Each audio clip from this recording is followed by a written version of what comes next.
Tulga terveh kuuntelemaan paginua karjalan kielellä. You are all welcome to come listen to us talk about the Karelian language.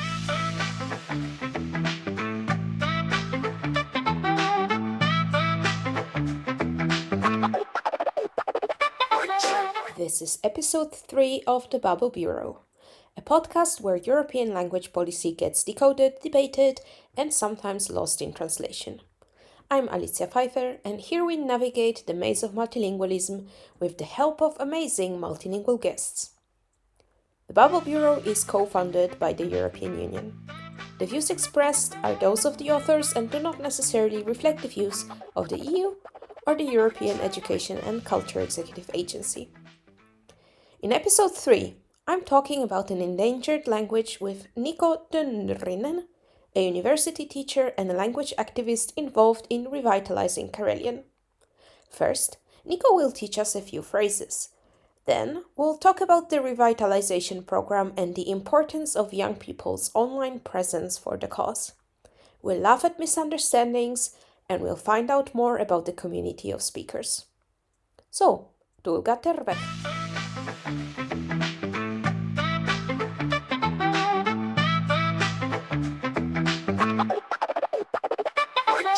Well, Karelian is a finno-ugric language that's very closely related to Finnish.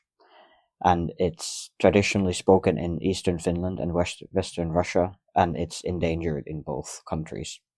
And even though it's endangered in Finland too, it has been spoken here for at least as long as Finnish, or in everyday conversation, you could say always. And it's still spoken in many areas of Finland, and there are some concentrations of speakers, mostly in bigger cities, and especially here in Joensuu, because you can study Karelian here at the university. And that is the only place where you can study Karelian, isn't it? At least in Finland, yes. It's the only place you can study for more than some courses, because you can also study in community colleges, these like kansalaisopisto type of things in other parts of Finland, and some universities may occasionally have one course on Karelian for students of Finnish. But the University of Eastern Finland is the only place where you can take several courses on Karelian and do a minor subject. Okay, and learn it to a more advanced level. Yes, then. definitely. So you are from a Karelian family, but you discovered it after some time, right? You didn't grow up speaking Karelian yourself? No, I did not, but I grew up knowing that Karelian is a language, because it's a very typical story that there's people with a background in a Karelian speaking area, but they might have never even known that it was a language because it's been so hidden and not talked about. But personally, I always knew that it was a language separate from Finnish, and I knew that my parents, both my parents knew Karelian and still know Karelian. But when I was a child, we would mostly talk in Finnish. Occasionally, my parents would use words or phrases that I would realize that sounded kind of different from Finnish, or I would notice that my older relatives spoke in a kind of a strange tone, but I didn't really think about it much. But when I was a little older, in my teens, I saw other young people use Karelian online, and then I fully realized that it actually is a language that people use instead of just this kind of like weird way of talking in my own family. That I put it into perspective, and then I realized that I could also learn the language and start actively using it instead of just vaguely understanding it. And that is now also probably part of the problem why Karelian is endangered, because people wouldn't really use it all that much. As you mentioned, it sort of became a very private matter. It's very invisible in Finland. That sometimes we say that it's been a domestic language, meaning that it's mostly been used by families and small communities and within homes. But there have been very little opportunities to learn the language or use it in day-to-day life or in your work or something. And it's also reflected in the way that it's not covered by any legislation in Finland. That there's no legislative rights for the speakers of Karelian, so it's harder to advocate for teaching or new opportunities when there's no script or no text in a law that you could talk about, and you could say that it says here that you're supposed to take care of the language. Right, so currently Karelian does not have any legal protection. No language law or mention in other law texts. However, you've been active campaigning to change that. You've developed the Karelian revitalization plan. It was done in collaboration with the Karelian specialist group that has been working in the Institute for Languages in Finland. And basically, it is based on expert opinions, and we worked on it for many years, and it has two goals. The first of which is to portray the status and situation of Karelian in Finland, because until now the information has been kind of scattered in different sources and hasn't been compiled in that way. And the second goal is to discuss and suggest ways in which the situation could be made better. That, of course, it's not the kind of document that could say or tell anyone to basically start teaching. We can't tell anyone to do anything, but it expresses an opinion based on earlier research and our expert knowledge on what should happen next. It includes things like teaching and creating new materials and also changes to legal rights, but it takes many different levels into account. So it's a pretty comprehensive plan. Yes, and it's very long, and it's targeted at both speakers and then people that work in schools, in politics, in different fields. And what kind of climate do you think currently exists for this plan? Is it possible to succeed to revitalize Karelian? Well, of course, I would like to believe so, but at least I can say that from the perspective of the language community, that people are more and more active every year, and more people are getting involved, new people are getting involved, and people are being really creative with their work. These days, you see a lot of people that have a lot of motivation, and they're just trying to find ways in which they could include Karelian in their own work, and they're really creative about it. So I'm hopeful that at least from the community perspective, the situation is getting better. Talking about the community, you had a big event to promote Karelian language just a few days ago, the Karelian Language Week. Well, the Karelian Language Week is something that we have done, I think, 6 years in a row now. And even before that, there used to be a Karelian Language Day, but at some point there was just so many events and so many things happening that they couldn't all fit into one day. So it kind of organically grew into this Language Week. And traditionally, every year, we here at the university, we collect videos and texts from the language community and share them on our socials. And this year, our theme was conversation clubs, like these Karelian language conversation clubs in different parts of Finland. And we got a lot of videos and texts from people explaining the importance of these meetings. But in addition to these texts and videos, we started collecting them during COVID. I think that's why the focus has been on materials. But these days, every year, we also have events. This year, we had two major events, the first of which was in Helsinki. It was organized by Karelian Sivistysseura, and we were in collaboration. It was kind of this seminar to celebrate Raija Pyöli, who has done a lot of work to revitalize Karelian. She has created dictionaries and grammars and all kinds of materials. So we celebrated both the Language Week and her work and her birthday, as she turned 80 this year, I think. It was this nice event that brought all of us together. And then here in Joensuu at the museum, we had a full day of events, really, that we had. First, we had these storytelling workshop for children. Then we had a guided tour of the exhibition in Karelian, the exhibition that displays Karelians and the Karelian language. Then we had dance performances and a small lecture, all in Karelian. And those were very popular also, and we got a lot of good feedback, especially for the guided tour. And we were a bit nervous at first because we didn't know if anyone would show up, if they would understand anything since it was in Karelian. But a lot of people showed up, and they said that we should do that again sometime. All right, are you going to? If they want us to, I would personally be up for it. And like I said, we got a lot of good feedback. Because in the museum, most of the texts on the walls, they are in Finnish, English, and Karelian. So even if the guide speaks Karelian, the people can read the texts in Finnish or English, and that can help them understand more. If you would like to experience the Karelian language yourself, go check out the Joensuu Museum. Yes, Museum Eliel. They also have spoken Karelian that you can listen to. Who are the people who are interested in the Karelian language? I would say that it's mostly people that have a background in the language. They probably have not grown speaking it, but they have heard it in their childhood, or they know that it was spoken, and now they're interested to sort of take it back or just learn it for themselves, especially younger people aged maybe 20 to 30, even younger sometimes.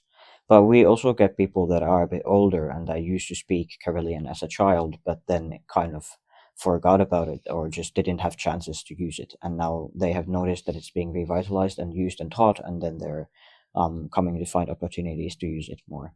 And of course, we occasionally get people that are just interested in Karelian for whatever reason. They might just like languages or want to learn about different cultures in general.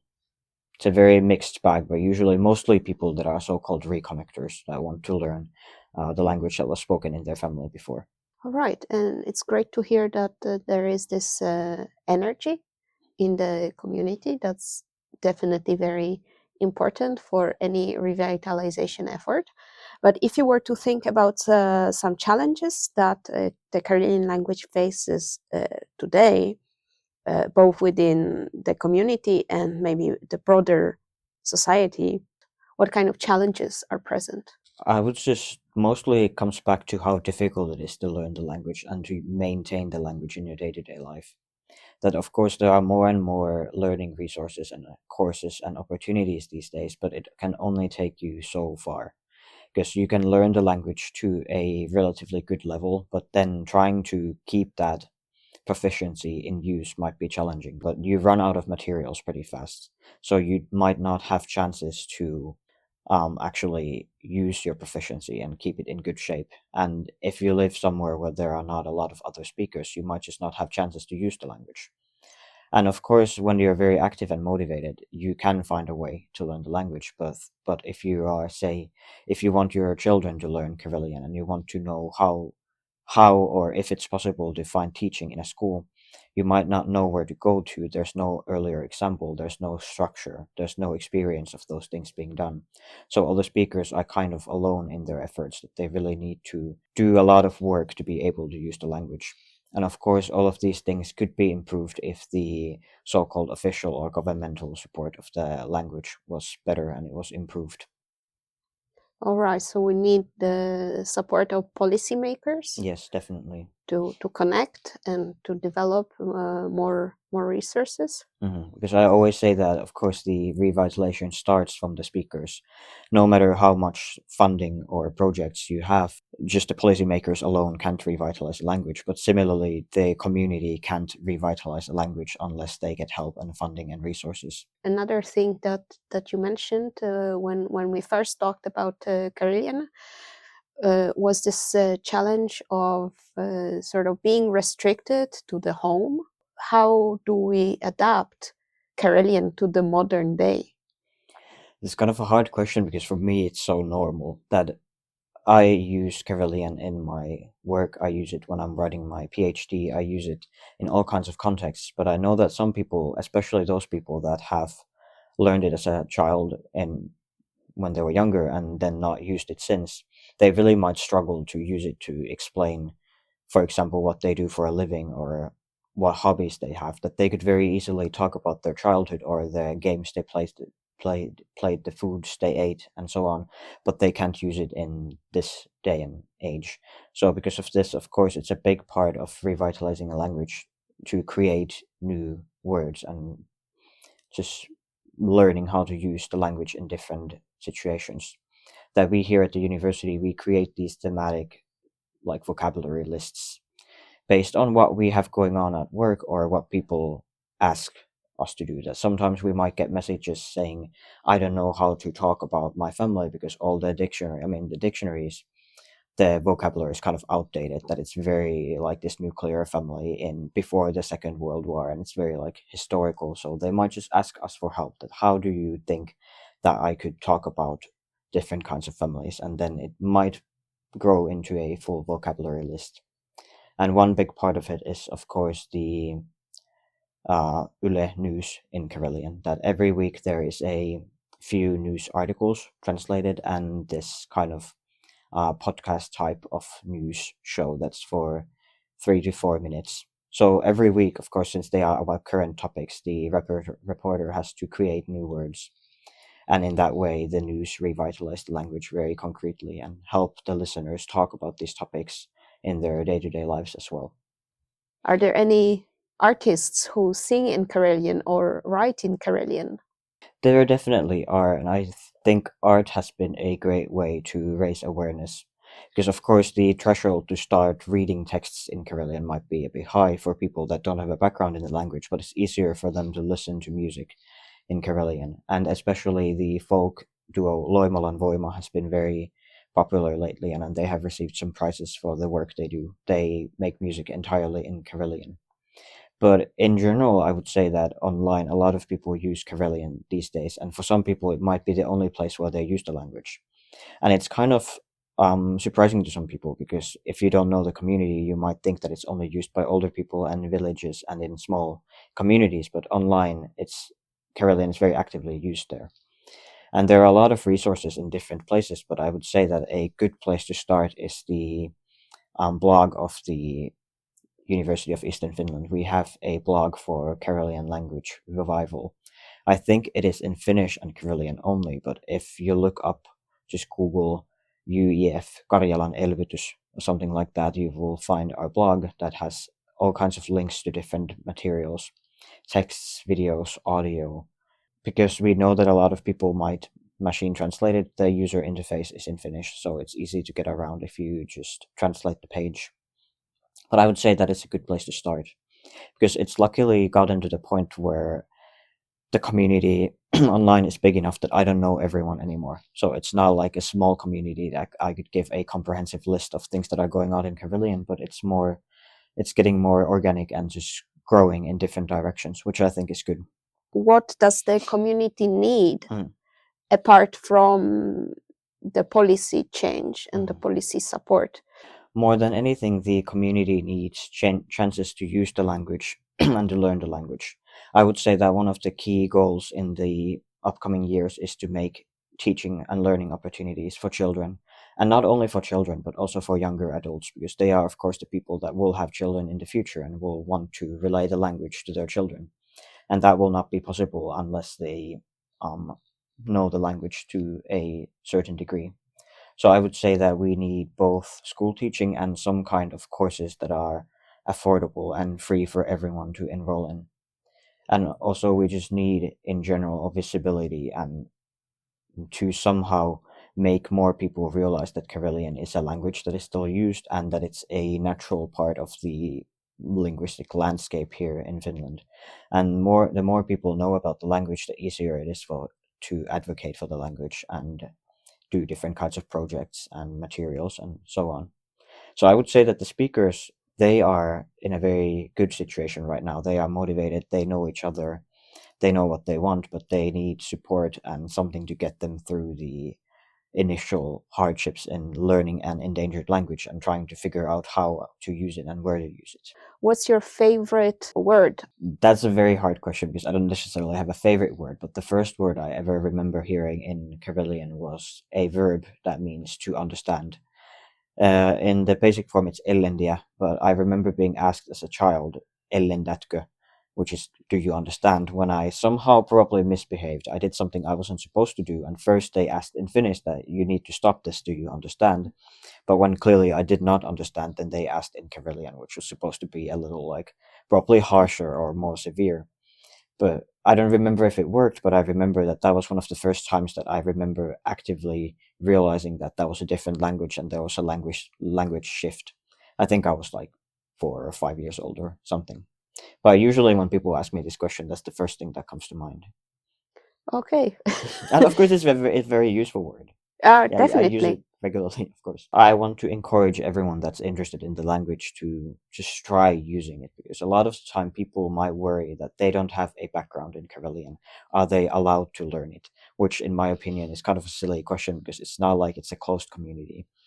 On the quite actually, people are very welcoming of speakers from different backgrounds, and usually the community thinks that any new speaker revitalizes the language and is welcome. So if anyone listening is interested in the language or the community or the culture, definitely look up resources, see if there's a conversation club in your area or online that you could attend and just go listen to Karelian and see what it's like. And it's great to hear that the community is so welcoming, and it's not just for people who have some family connection to Karelian, or for whom it's a heritage language. Yeah, it's all about just motivation and wanting to center Karelian in your life. That personally, I have friends that have a Karelian background and that don't have a background, and with all of those friends, I only use Karelian because to me, there's just speakers of Karelian. I don't much think about what language their parents or grandparents spoke because it doesn't really matter to me. What matters to me is that I can use Karelian with them right now. Especially if you have lived in Eastern Finland and know the local dialects, you will be able to get the general idea. If the topic is very easy, or because there is shared vocabulary between the languages, especially in the traditional vocabulary, like ways of living, food, day to day, like traditional events and so on. If the topic is easy, you might understand most of it. But if it's more current or just more difficult, probably you would get the general idea and understand some sentence structures. But I don't know if you would fully, based on Finnish, really understand. Because sometimes I hear people say that, yeah, I understood everything you just said. I understood every word, and I'm Finnish. I don't know any Karelian. But when I ask them, well, what did I say? They're not able to answer, or they just answer incorrectly. That usually people think they understand more than they do. Okay. And there are a lot of words that sound kind of similar but then mean something else. So can you maybe give us some examples of these so-called false friends between Finnish and Karelian? Well, at least there's one phrase that's very popular because it sounds kind of suggestive in Finnish. It's Pertti ruokin Matti panen, which of course the Finnish listeners will understand what it sounds like. But Pertti, which is of course in Finnish it's a name, but in Karelian it means room. So the Pertti ruokin, it means that I am cleaning my room. But in Finnish, it sounds like you're saying you're feeding or giving food to someone called Pertti. And then Matti panen, it means to curse in Karelian. But in Finnish, it usually would mean Matti. Again, sounds like a name, and it would just sound that you have some sort of like intimate relations with some guy called Matti. But there are like everyday words. Okay, well, good to know. I don't know if you will do anything with this information, but now you know. We'll see. Passiba kun kuuntelit tahtottavalle vastaavummo tuliel ajal esimerkiksi se pagin perttilöis libo toisis tapahtumis, which in Karelian would mean thank you for listening, and hopefully we will sometime meet in the conversation clubs or other events in Karelian. Stay tuned and hopefully join the Karelian language community.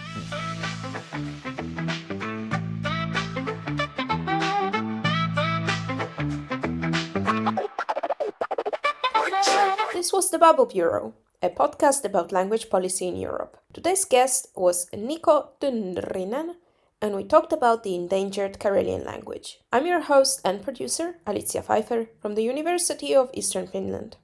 Our music was made with Suno. The Babel Bureau is available to listen for free. This podcast is funded by the European Union under the PLURI project. PLURI is an initiative committed to fostering inclusive multilingual education. For more information, visit our website at pluri-project.eu. And if you like this show, remember to follow us so you can come back for more stories.